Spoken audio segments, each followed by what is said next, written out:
I think there is a plane. How dare airplanes interrupt my recordings? Don't they know who I am? Don't they know I read memes professionally?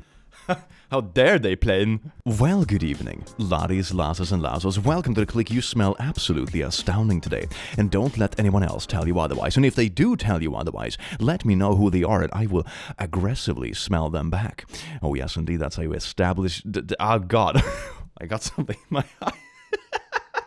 Is that how you flirt with people and wink? You're like, I got something in my eye. Do you find this enticing and flirtatious, dear human? Botched intros aside, have you heard of a subreddit called r/TrueOffMyChest? It is a very juicy subreddit full of secrets, stories, confessions, drama, and all the kind of juicy stuff I just enjoy dissecting with you all. So welcome to this beautiful video. Just sit back, relax, grab some popcorn, and feel your sweet buttocks grow. Mwah. I could definitely see that being a crappy YouTube sponsor. Buy this powder for ass growth. Link the click in the description for 10% off. God. Cereal is loud if you're naked. That's a pretty wild title. Yesterday, my 6-year partner, 49M, and I, 46F, had an argument about a relationship-related thing. He involved his friend, who did not opt out, and then he called me crazy. Said friend comes over this morning. Partner and I are still in bed, and we sleep nude. Partner gets around. They're both in the living room watching TV. I laid in bed for a bit, but got hungry. Then, still naked, walked out of the bedroom, down the hall, past the wide living room doorway, to the kitchen. I asked if they had breakfast yet and poured myself a bowl of cereal. Grabbed a towel, walked into the living room, laid the towel down on the couch, sat and started eating what seemed like the crunchiest, loudest frosted flakes ever made. My partner asked what I'm doing. I tell him eating breakfast. He clarifies with the naked part. I remind him that I was crazy and asked if he had any other friends he wanted to involve in our relationship. Silence. I ate a few more spoonfuls of cereal and slurped some milk. Intentionally loudly this time. Did you also make like uncomfortable eye contact with the friend? Just sitting on the couch, just completely traumatized, just in the nude, just... like a little nude Saturday morning gremlin. Then I stood up, made a comment about it being cold, and went back into the bedroom.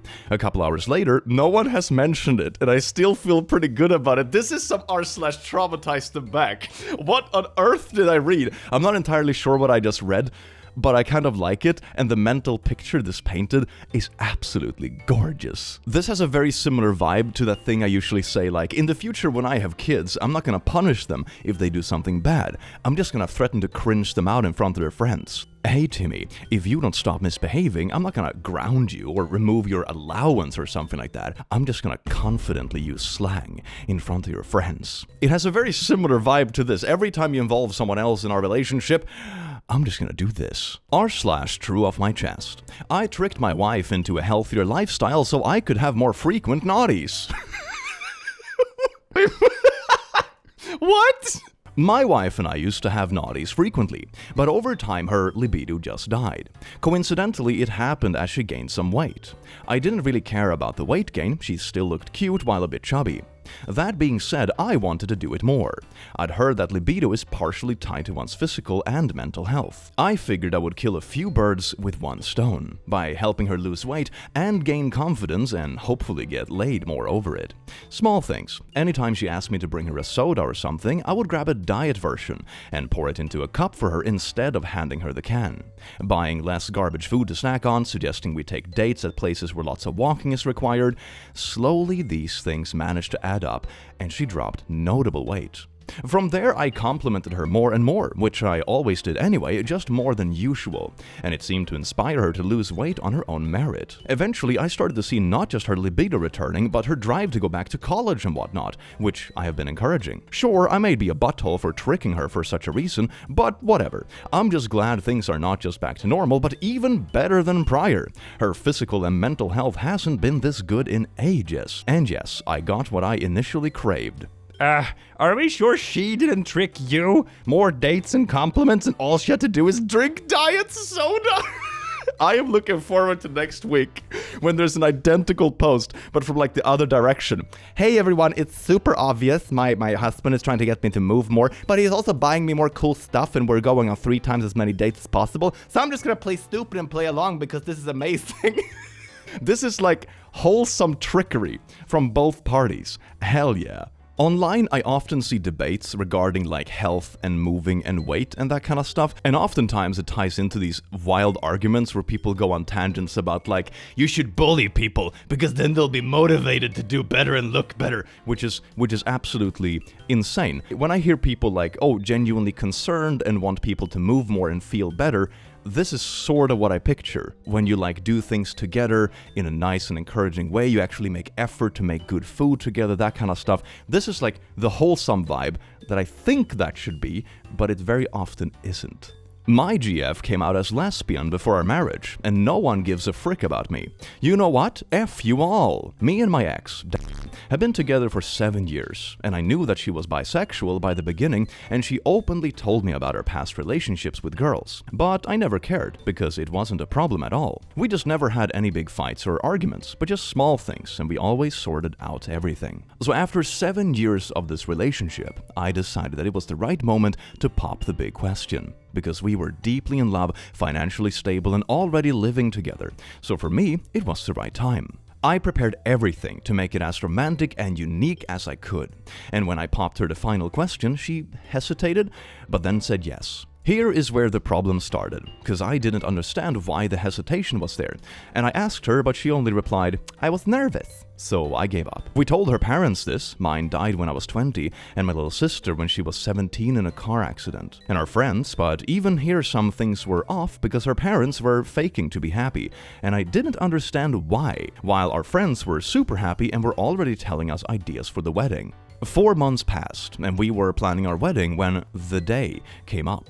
I came back home from work and she was waiting for me with her bags ready, and I asked her what was going on.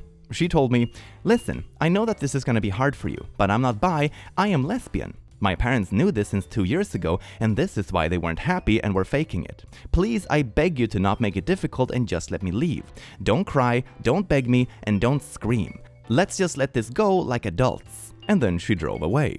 I was standing there on my feet for like 1 hour in shock, because I couldn't believe it. We passed by getting married to coming out like a heartless and cold girl that I couldn't recognize. I mean, that doesn't sound like dealing with it as adults. Like, everyone should be happy, everyone should be allowed to be who they are, but this just sounds like someone is stringing the other person along because they can't be honest with them. Like, the parents knew since 2 years ago, and you still agreed to a wedding, strung them along for like 3 months. Like, fam, I'm all for people being able to come out, be who they are. Everyone should be genuinely happy, and if this is the case, it doesn't sound like this would have been a happy marriage anyway. So you shouldn't force it, and you shouldn't force people to do it or anything like that, but don't string people along. This is bad. The worst thing is now, because 3 months passed since that day, I cancelled the wedding. I mean, that makes sense. It's difficult to have a wedding alone, I suppose. And literally no one ever texted me or called me asking how I was. If I was fine, if I needed something, just nothing. Not her parents, not her. She blocked me that day. And not even our friends. I imagine it's more difficult as well because this person mentioned that their parents had passed away, as well as their sister. So I'm assuming their own core family is very small, or they're completely alone by themselves. So having something like this happen, like your life partner and their family suddenly janked away from you when you're literally 1 month away from getting married, that must be really difficult. That's like your new core family, just like zip, gone in the blink of an eye. No one gives a frick about me at all. In these 3 months, I was hospitalized 3 times because I lost weight, 15 kilograms, and have insomnia. I just work and come home, nothing else. While everyone is praising her for coming out, how good she is to finally realize she was lesbian, and her courage to be herself after years of fighting to find her true identity. Right now, I'm not even capable of being mad, I'm just in disbelief for what happened, how fast it all happened, and that no one gives a frick about me because her coming out is more important than her ex. You know what? Frick them all! They showed me their true colors, and frick my ex! It's a very venti post, that's for sure. That's also kind of the point of the subreddit. But This is such a difficult situation because it's two people that are obviously not compatible, but where the mistake happens is that one of the people who knew that they weren't compatible strung the other one along for way too long. They should still be able to be who they are and all that kind of stuff, and their coming out should be supported, and make sure that their friends and stuff don't love them less because of who they like and their preference and that kind of stuff. But that doesn't give you a reason to string someone else along for that long. It just sounds kind of cowardice and sad in a way, because it's someone else's life too, especially if you're in the process of literally planning a wedding. Like, my god, fam. And there are a couple of edits to the stories I see where they're like very happy about some of the support in the comments, but also talking about some more sensitive topics. I'm not sure if I want to get into that on YouTube. YouTube is icky when it comes to that stuff. She did not solve her problems like an adult. She avoided it and then ran away like a little child. Deplorable. I know I goffed when she suggested they behave like adults, as if she was behaving like an adult. I would have had some choice words. But it's also so weird that neither her nor the parents said anything. So they were just sitting there for 2 years? And then she also said yes to the wedding question. It just sounds like she was worried about moving away from the relationship or breaking it off or something like that, but then dragging it along until the very, very last minute. I mean, we don't have all the context in the story, of course, it's always just one side, but it doesn't sound that great. It's okay that people aren't compatible. That's something important to accept in life. Sometimes you will end up with a partner that is genuinely a good person, but later down the line you might realize that you're not compatible, and that's okay. Not every breakup happens because someone is genuinely evil, or something dramatic happens. That's not always the case. But don't string people along, I suppose, is a good takeaway. I found a second phone that my husband used to cheat on me with, and now he is panicking. Oh my god, these are some juicy titles. I don't have to drink water today, because I get enough hydration from the pure juice of the subreddit. Beautiful. I'm using a throwaway for this. I found the phone 3 months ago. The way I found out he was cheating was by accident. I had recently gotten a new phone because I dropped my old one and the screen cracked so badly I couldn't even use it at all. It was hard to get all my contacts, so I decided to go on our phone account and just get the contacts from there. My husband is the one who is in charge for paying for the phones, so I never look at the account. I went on his computer and he had the password and login automatically saved, so it was easy. I got all my numbers, but then I noticed that instead of just 2 lines on the account, there were 3. And another phone was listed that neither of us had. Honestly, at the time, I thought nothing of it, and thought maybe it was a line for his grandmother because she only had a landline, and she had mentioned a couple of times wanting to get a phone, and he just forgot to mention it. Cheating never even crossed my mind. I didn't even ask him about it and went on with my day. A few days later, I was hanging out with my best friend, and she asked if I was able to get all my information back, and I said yeah, and I just mentioned that I even found out his grandmother had a phone, and he didn't tell me, but it wasn't a big deal. I don't know what made her ask, but she said, "Are you sure it's his grandmother's phone?" And I said, "Pretty sure." She asked me to double check and I wasn't going to do it, but I was curious. I called his mom first to say hi and asked her about his grandmother and if she had found a phone yet, and his mom said no, that she decided she didn't really need it. I waited for him to go to work the next day and I looked at the account again. I went to the phone, clicked view usage history and saw that the phone had only texted and called one number hundreds of times, with the history going back 5 months. I also noticed that the times of call and text were only at times when he was at work, never at home. When I saw that, I honestly tried to rationalize it, because there is no way he would cheat on me. So I called my friend and told her what I saw, and she basically told me I needed to find the phone to confirm cheating first. I looked for it all over the house for days and couldn't find it, so I knew he must have it on him. I waited for him to go to sleep and searched his car, and I found the phone. His passcode was the same passcode on his regular phone, and I found everything. That is so stupid. If you're gonna hide something like that, at least mix up the passwords. Like, I mean, I suppose at least when people cheat, they're dumb about it. If you're gonna do something silly, I suppose get caught is the decent thing to do.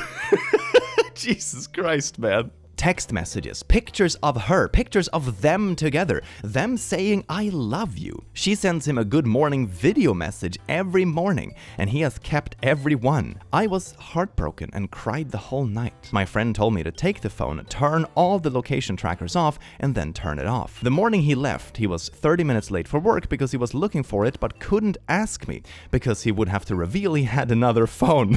I kept asking him what he was looking for, and he said a file for work. He eventually eventually left. I went to a park with my friend when he left and turned the phone on and put it on airplane mode and proceeded to go through everything. This is some detective work stuff. Like turning off the tracking, airplane mode, that kind of stuff, making sure he leaves first and doesn't know where it is. And you also know he can't ask about it. Oh my god, this is something out of like a reality show. Oh, the juice. Our whole marriage is a lie. He has pretended that he cares about me, that he loves me while building a relationship with this other woman who knows he is married. Oh no, that's so bad. That is so bad. I can't even describe how I felt when I found everything out. I still haven't confronted him about it, and that's because I'm planning to leave in a few months. There is a benefit to being married to him that I would lose if I filed for divorce now, but I won't need that benefit anymore in a couple of months. He knows something is up because I put the phone back 4 days later underneath his car seat. The same seat he checked more than a few times when he was looking for it. Oh my god, let the mind games begin. I even charged the phone back to the same percentage that I found it at. I got the idea from my friend. That is also so juicy because in 4 days you know that it would be pretty drained if it was just laying there, but it's still the same percentage. So he knows that she found the phone, but he can't confront her about it in like his hopes that she wasn't able to unlock it or like think it's a friend's phone or something like that. So oh my god, imagine that turmoil. So he's sitting there hyper paranoid about her knowing, but can't actually ask, and she already knows and is already planning the divorce strategy. Oh my god, man. The day he found the phone, he came into the house and hovered over me the whole night, and he was just really quiet. He hasn't asked me about it, and I think he knows, but asking would lead to more questions. These past 3 months, my behavior changed and we haven't been intimate since I found out. I have rejected every advance. And he is panicking to the point when I checked the account in the first month, the third phone line had been removed. He also changed the password a few days later. He keeps asking me what's wrong, and I say nothing. He never goes anywhere now, and if he isn't at work, he's at home trying to spend time with me. He has recommended couples therapy because in his word, something has changed, and I said we don't need it. To be honest, I'm finding a weird joy in seeing him panic because he ended our marriage, and I think he should suffer through worrying until I leave him. Oh my god, that is kind of embarrassing though. Like he's still not owning up to it and like removing the phone, trying to like patch up the trails even though she already found it. And oh my god, that's so cringy. Edit. I have everything. My friend was able to show me how to get all the texts, video messages, pictures of them together. I only took the ones when they were not nude. They were the nude photo. Oh my god. You have a third phone. A third secret phone for cheating that has the same password as your main phone and loaded with nude photos of the person you're cheating. Oh my god. Oh. I mean, in one way, it's good that they're getting caught, right? That's some kind of karma stuff. But you know, it's always like it's so stupid. The whole thing is stupid. Why do this in the first place and like uproot your entire life? But then you're also really dumb about it. Jesus Christ, like double stupid. Come on. I only took the ones when they were not nude because my friend said that taking nude pics of a person who hadn't given them to you could be an issue later on. I also got the phone account usage before he locked me out of the account. She is keeping everything for me. In fact, it was her idea to let him panic. I also had an STD test. I'm on his insurance, so I paid for it out of pocket and I am fine. This friend though, this friend is some like master detective.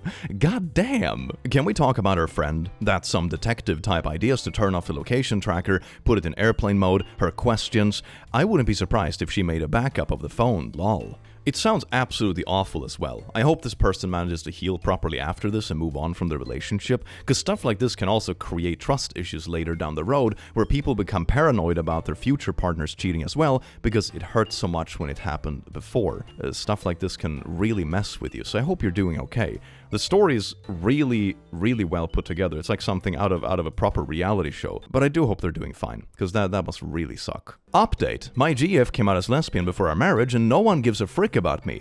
Ah, this is like the update to that story. Alright, let's see. So here we go again, like in GTA San Andreas. But this time, it's more painful and shocking at the same time. Because today and yesterday night, a lot of things happened. Like some of you folks said, somehow one of my ex-friends saw my post on TikTok and the absolute mess started, and it's still going on right now. This ex-friend, I will call him Paul, reached out to me and basically told me that he saw the post and knew that it was me because I used my ex's real name, D. Ooh, okay, we're gonna censor that out because now we know it's a real name, and was shocked to know what really happened, because apparently D told my ex-friends that she came out to me as a lesbian, and I tried to lay hands on her and threatened her. Okay, this is getting really juicy. And she told them not to contact me again. They all believed her, but then when they saw my post, they all started pressuring her if my post was saying the truth or not, and she admitted the lie. Why would she lie? Oh my god, okay, wait a second.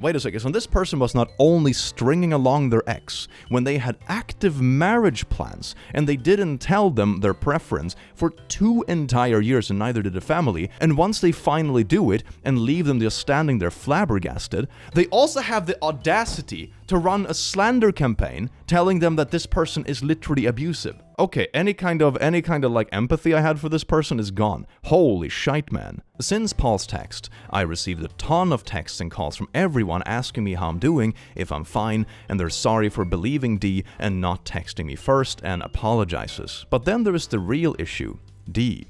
She texted me asking to forgive her, that she was sorry for how bad she treated me, and admitting that she invented all because she was afraid to lose friends. Wait a second, you went around and lied to people about your ex being threatening and abusive because you were afraid of losing friends, so the way you do it is to paint up your ex as a massive villain and try to destroy their life. Yeah, this reminds me of someone I had to deal with in the past. My god, how gorgeous. No, what?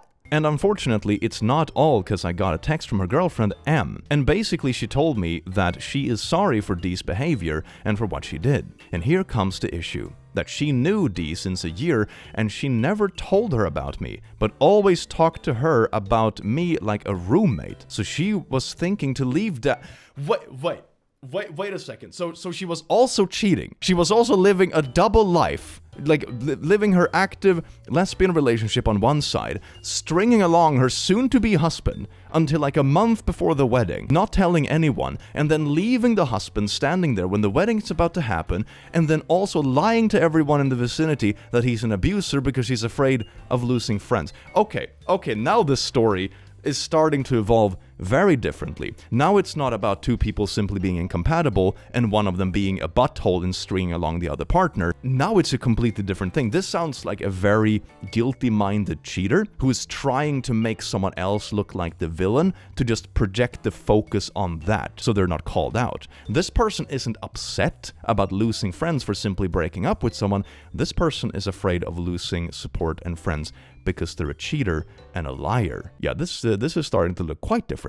Oh my god. Now comes my part, because I made a new group including all of them, even D and M, and told them I'm not changing my mind about forgiving them. I was thinking to sue D, partially true because I'm not sure if I'm doing it or not, and if they, my ex-friends, were decent humans, they would have texted me asking me if I was out of my mind to lay hands on D, or just insulting me via text if they really cared about me. Then I added some personal things about D and blocked them all. My blocking method isn't working because they are continuing to harass me with text and calls from other numbers, and even making other people calling me and texting me. Crazy poo is happening, and I really still can't believe at all this mess because I'm thinking that it's all a nightmare, and I need to wake up, but unfortunately it's all freaking true. Then the other thing is that finally I saw a therapist today, a few hours ago, and I don't like to admit it, but I cried a lot, because for her, the therapist, I never worked on my parents and my sister's death, and then this thing with my ex added, making me explode, so it's gonna be a very long journey, and I hope to reach a point. Yeah, that's what I said when I read the first part of the story. It sounds like it probably takes an even heavier toll, because core family-wise, you're more lonely than your ex was. You were already in a sort of vulnerable position when it came to like your support network. And especially if your ex were going around lying to your friends about this, that's your entire support network gone. The core family isn't there, the closest friend isn't there, your partner who was supposed to be your life partner and expected wife is no longer there. That's the entire like core life gone. That is absolutely awful. I'm really happy to hear that they're working on it. That is a great first step. And find new friends. And once you work through it, find someone who actually loves you. Because you do deserve it. This is an insane situation to be stuck in. This is insane. I already had the number of the therapist there on my table in the kitchen, but never called. But this time I did, and hopefully it will help. Also, an important thing to know with therapy and that kind of stuff, sometimes it can feel like a weight is lifted off your shoulders very quickly because you're talking about something and venting it, and that feels good in the moment, and it gives you rewardy chemicals and that kind of stuff. But it's important not to jump out of it too soon because you think you're fixed just because it felt good to talk about. It can be a longer process, and that is important to stick to and make sure you get through it okay. I wish you all the best. So this is all, and I hope to update you, not so quickly like now, but when I feel better. So again, thanks to all, and hopefully I will update you in better times. P.S. to all the people that are following me, I want to say thank you, but my life is pretty boring, and I don't think to post something else, or you're not obligated to follow me. Then to the people that wrote me privately, thank you all, and be sure that I read all your messages and appreciate it, so thank you too. And there's the link to the first post. I really hope you get through this okay. My god, what a bunch of poopy people. I'm also starting to wonder if the parents not only knew that she was lesbian, but she already had someone new, but kept it from you and had their daughter's side despite knowing that she was actively cheating and also lying to her new partner. That's the thing. She not only lied to you, she was also stringing her new partner along and insisting that the person she was literally engaged with was just a roommate. This just sounds like a pathological liar and just uprooting the lives of so many, and you the worst. My god. I do hope we get through this okay.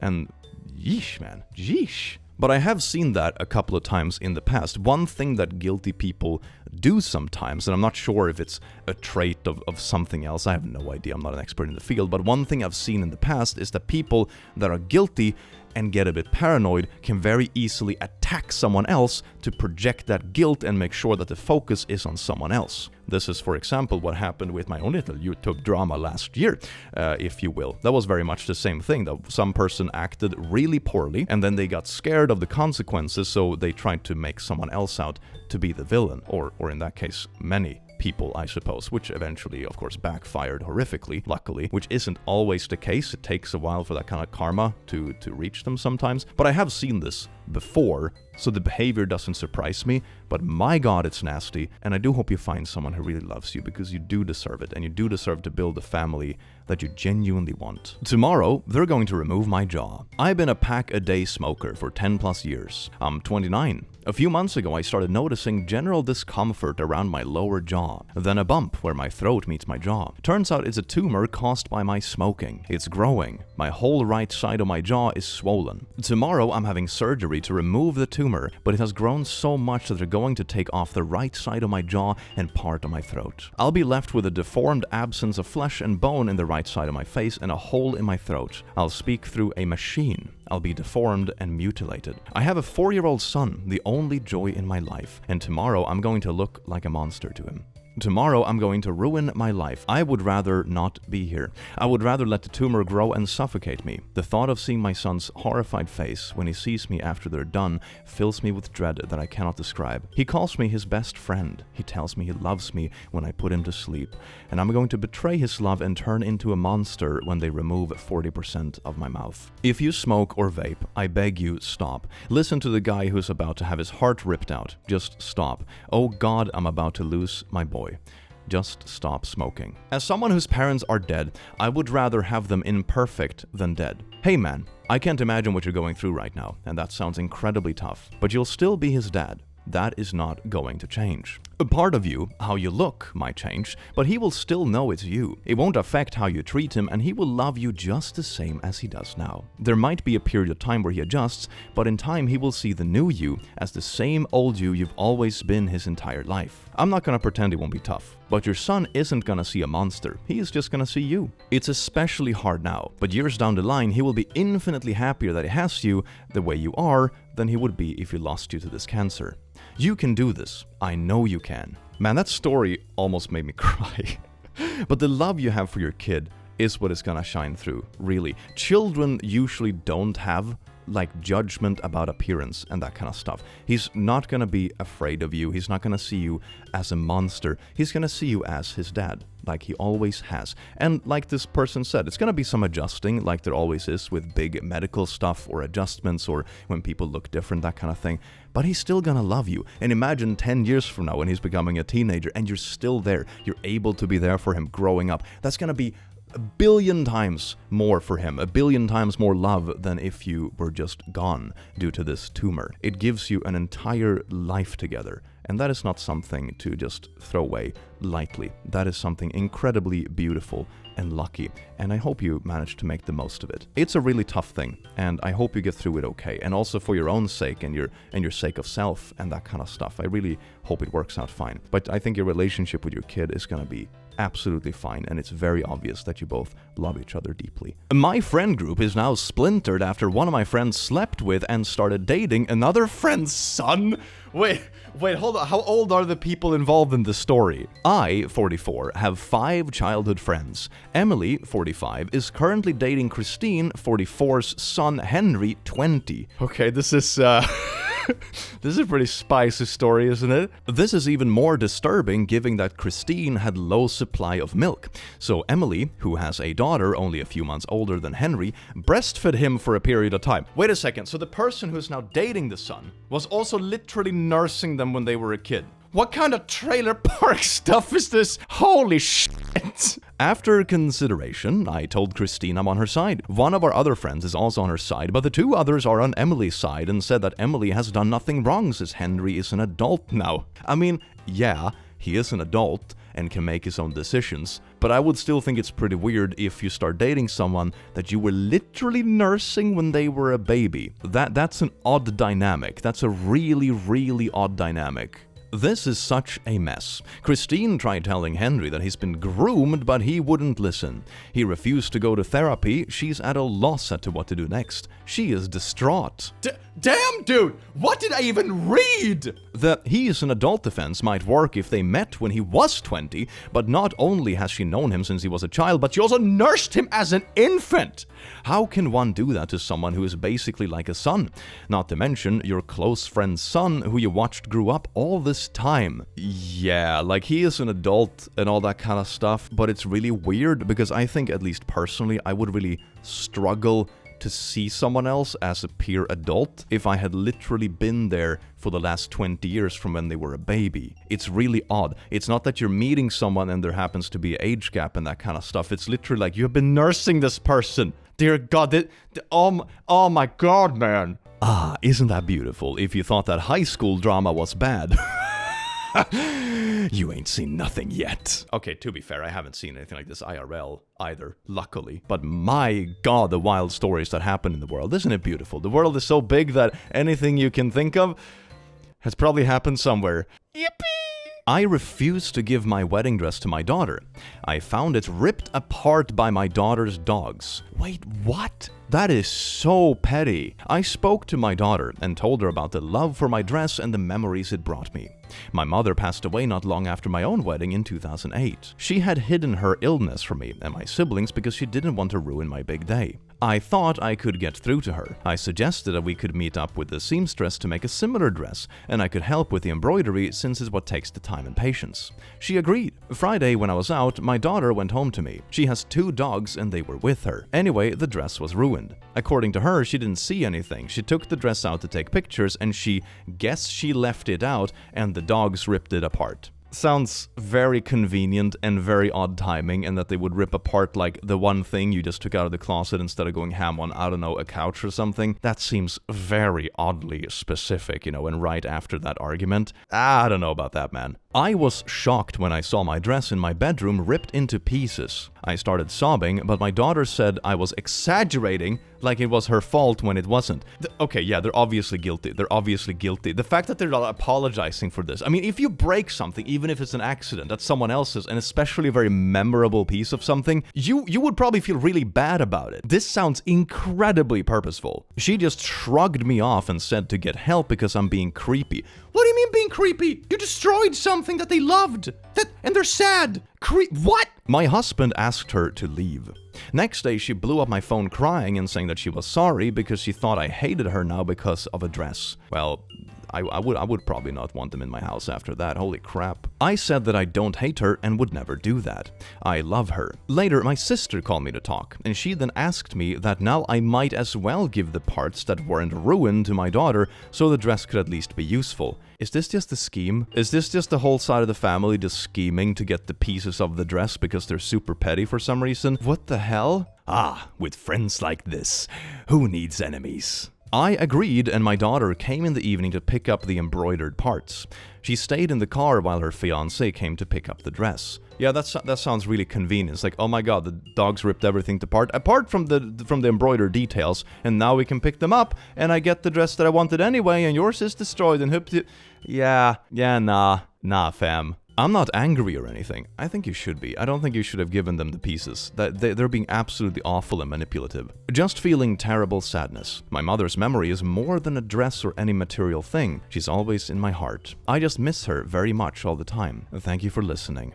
I would have kept the pieces and repaired the original dress, to be honest. I'm not sure what, like, an equivalent would be, but imagine if, like, one of my friends came to borrow, I don't know, one of my guitars that I really like, and when I say, nah fam, I'm kinda careful with it, and then they just happen to smash the guitar, and then tell me, like, oh, but can you give me the pieces so I can use it for a new one that I can have? F that. What the f***? Nah, these family members are being absolute piles of poo. You should take the pieces back, repair your original dress, and never let this daughter or this sister, aunt, or whatever be alone in your house again, because they're obviously really nasty. You are being awfully manipulated. Please find some help. What your daughter did to you with the help of her aunt and fiancé is awful. Don't let them abuse you. You are worth way more than this. Hard agree. They're obviously, like, scheming this thing for whatever reason. It's super weird. It's super, like, why? It's such a weird thing to scheme about and destroy things and that kind of stuff. I would keep these people at an arm's length distance, honestly. This sounds really yucky. It gives me bad vibes, man. I have seen over 50,000 naked men in an 11-year period. Oh, yes, indeed. Very ambitious there, good sir. For context, I worked as a prison correctional officer. Now it makes a lot of sense. Specifically, I worked in an intake in the classification center for my state's DOJ. Everyone found guilty of a felony gets to the classification center. Every inmate that comes through gets chemical delousing. I was the officer doing that. I have seen every PP size, shape, color imaginable. There is a hecking IMDb of PPs seared in my memory. I have seen a morbidly obese dude in a wheelchair with a legit innie. It was sunk into the pubic fat around it. Saw four bifurcated wanks. Google that at your own risk. Okay, I'm not gonna do it. Do you know what a PP with full Jacob's Ladder Prince Albert and more looks without the jewelry? I do, and I did not like that it legit makes me squirm. I saw a few cases of genital mutilation, some that happened as a child, and for those I am so sorry, and I hope you understand. Yeah, I had to watch, and yes, your feelings are justified. One person I saw 3 times, and I remember all of them clearly, because it was the single largest flaccid PP I have ever seen, and each time it had more tattoos on it. Easily over 12 inches. If he wasn't perpetually incarcerated, he should have went into the adult film industry. What did I learn from all this? If you think you have a small PP, you don't. If you think you have a big PP, you don't. If you think your PP looks weird, it doesn't. But if it curves too much, get that checked out. Felt like getting that off my chest for a while now. Made this throwaway a goodly time, but it felt good to finally do it. That's kind of wholesome though. This is kind of like body positive and that kind of vibe. I kind of like this, because especially regarding men's privates, it's often something that is very joked about and not taken serious and that kind of stuff, but it's something you can really struggle with if you're insecure about it or have some kind of issues or whatever it is. And I think this is very sweet. This is kind of a wholesome story. It's kind of funny, but it's pretty wholesome, you know? You're fine and you're okay. Unless it bends too much, then check it out. My ex-girlfriend wants to get back together because I am no longer sick. When I received the diagnosis of testicular cancer, my then-girlfriend immediately initiated that we should see other people, claiming that caring for me would be overwhelming and she doesn't want to go through what her dad has gone through with her mother. Oh, is this the same girl that said she was running a marathon in the honor of her ex getting sick instead of, like, staying with them through the recovery? Is this... Is this the same person that was in that facepalm video? We live in the city, and I heard nothing from her or about her during this ordeal. During her absence, I underwent surgery and endured chemotherapy, and my recent medical evaluation indicates no sign of cancer. Hell yeah, beat that cancer, bro, that is amazing. Upon learning of my improved health status, my ex-girlfriend sought to get back together with me. Wow. Wow, they've already shown their true colors, right? What do you think happens the next time? You know, what do you think happens the next time you get sick or something is tough in life or something like that? Do you think they're gonna be there? Of course they're not. She expressed her desire to get back together, seemingly surprised when I rejected her. Yeah, I want to be together with you, but I'm not going to be there for you. You know, if something happens or you need support or something like that, bye. But as long as you promise to never get sick and never have bad periods, I will be there with you. You know, marriage, what they say, through the good times, and that's it. Given her actions, I find no desire to get back together with her, and she is just seriously messing up my mental health. Haha, congrats on recovery from both of the cancers! One of the tumors even walked out on their own. Hell yeah. My dad is angry because I didn't cover up for him when he gave our dog chocolate. That's one of the dumbest titles I've read today. He wanted to share chocolates with our dog. Okay, that's a good start. When I, 18M, warned him that chocolate is toxic for dogs and could seriously harm her, my dad brushed it aside. He said that these are expensive Swiss chocolates, so it's probably safe. No, that's probably worse because there's a higher concentration of cocoa.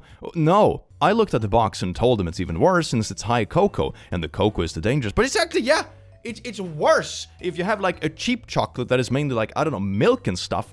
That might be, well, not good, but less terribly deadly, even though you still shouldn't do it, but this is like the absolute opposite. Then I went to take a shower. I thought he would heed my warning, but when I returned to the living room, he had already fed her chocolate. We all have Google machines in our pockets nowadays. Oh my how, dear God. This is like some modern Darwinism type, and I'm so sad that, you know, it's for the dog. The dog is the one hurting. Oh my God. We did get her to the vet in time. She threw up and her heart rate went way up, but fortunately has since recovered. At first, my dad wanted to blame me for it, but I told my mom what really happened. Yeah, good. What? Why did they try to blame you? It's like you literally said the opposite. Hey, don't feed him chocolate. I'm gonna be gone from it. Oh my God, you fed him chocolate. No, it was actually your fault. Are you sure that your dad is an adult person? Or like, is he like a 12-year-old in disguise? He was really upset at me for this, saying he already had to pay our bills and that mom would have been much less angry if I told her I did it since I'm still 18. I pay bills, so that means I should be able to poison our dog and blame someone else for it. That's how it works. You know, you could argue in life that there are positives and negatives with relationships or people and that kind of stuff, and if you have enough positives, you're more likely to put up with a bit of the negative stuff, right? But whenever I see someone try to use the argument that you should justify the negative stuff because of something good, you're just showing your true colors. You're showing that you think that you should be able to get away with doing consciously shitty things just because you did something good in the past. This is something I've seen, not perhaps in this particular situation, he just sounds like a dumbass, but in other situations I've seen this used as a logic for abusers, for example. It's like, oh my God, I hit you or I treated you this horrible way, but that should be fine because I bought you a gift last month, you know? Then it's like, what, you can't cancel out a gift with horrible behavior. That's not how it works. And if you're trying to justify it this way, you're just an awful person who thinks like doing awful things is fine, you can get away with it as long as you compensate with some good stuff. It's a very cold way of seeing the world. It lacks empathy and it really quickly leads into territory where, like I said, you're justifying really horrible things because you did something good as well. One good thing to keep in mind is that even people that mistreat people, that are like abusive or stalky or whatever it is, they act like normal people 90% of the time. And this is something that people completely forget. This person can't be horrible because they were nice to me once at a dinner party. It's like, yeah, Yeah, no, it's not Disney villains hiding in basements most of the time, you know? Anyway, massive side tangent, let's get back into this absolute moronic story. He also told me that it's my fault for not being more insistent in warning him about what could happen if a dog eats chocolate. What do I tell him? Update, I told my dad that if he really didn't believe me, simply because I'm a kid, then he could have Googled. He only got more upset and said that it doesn't change the fact that I threw him under the bus. You threw yourself under the bus! You almost poisoned, and when you did poison the family dog, and luckily it did survive, you're just an absolute fucking moron, and then you're trying to make others take the fall for it, for God knows what reason. Why are you upset about me for poisoning the family dog? I paid the phone bill last month. Does that mean nothing? Props to you for standing your ground. Your dad is an idiot. I hope you inherited more stuff from your mom. I know my fiancé's secret. A throwaway, because she's got my account. I, 19M, work a pretty hardcore job. Lots of stress and more than a decent amount of danger. Falling off of buildings, for example, on a weekly basis. I wake up very early to my lunch made by my 19F fiancé. Go to the job site and work until 3. Get home and usually just want to melt in the couch or play video games. I recently started picking up streaming on Twitch with some of my buddies. Not for money or anything, I don't have enough followers for that. I just like the feeling that people are hearing me and that I'm real or something. I started noticing that every single time I stream, there is one consistent viewer from the moment I start and the moment I end. And I realized that it's her. I like to think that she doesn't tell me because she wants to be my secret supporter or something. But I know her secret, and gosh darn, it melts my heart always. I would have 0 viewers on a daily basis if it weren't for her, and I love it so much. That she's always going to be there and support me through everything. I can't express enough just how much I love this woman, and how I can't wait to marry her. She is my biggest fan. That is so beautiful. That is so incredibly wholesome. Oh my god. That is absolutely amazing. What a wholesome contrast to like the absolute awful relationship vents we have seen so far. That is absolutely amazing. Man, I love this. Well, laddies, lasses, and lassos, thank you so much for watching this video, and I do hope you enjoyed the little wholesome round-off. That is an absolutely beautiful story. And I hope you have an amazing rest of your day, because you do deserve it, and I will see you in the very near future. Take care. Mwah.